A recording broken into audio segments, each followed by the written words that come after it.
Today's devotion is entitled, Take Time to Pray and Read the Bible.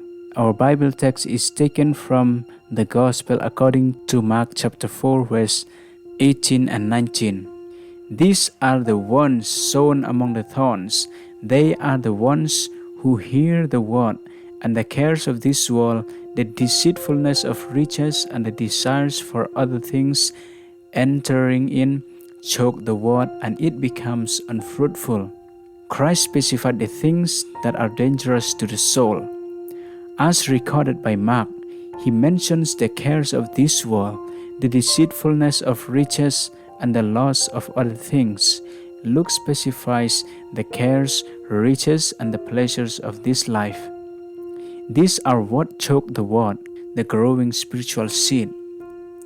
The soul ceases to draw nourishment from Christ, and spirituality dies out of the heart. No class is free from the temptation to worldly care. To the poor, toil and deprivation and the fear of want bring perplexities and burdens. To the rich come fear of loss and a multitude of anxious cares. Many of Christ's followers forget the lesson he had bidden us learn from the flowers of the field. They do not trust to his constant care. Christ cannot carry their burden because they do not cast it upon him. Many who might be fruitful in God's service become bent on acquiring wealth. Their whole energy is absorbed in business enterprises, and they feel obliged to neglect things of a spiritual nature. Thus, they separate themselves from God. We are to labor that we may impart to those in need. Christians must work. They must engage in business, and they can do this without committing sin.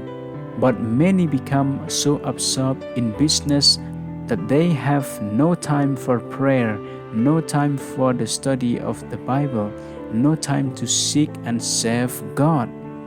At times, the longings of the soul go out for holiness and heaven, but there is no time to turn aside from the din of the world to listen to the majestic and authoritative utterances of the Spirit of God. The things of eternity are made subordinate, the things of the world supreme. It is impossible for the seed of the word to bring forth fruit, for the life of the soul is given to nourish the thorns of worldliness.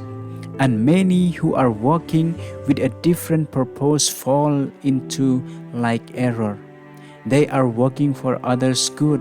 Their duties are pressing. Their responsibilities are many, and they allow their labor to crowd out devotion. They walk apart from Christ. Their life is not pervaded by His grace, and the characteristics of self are revealed.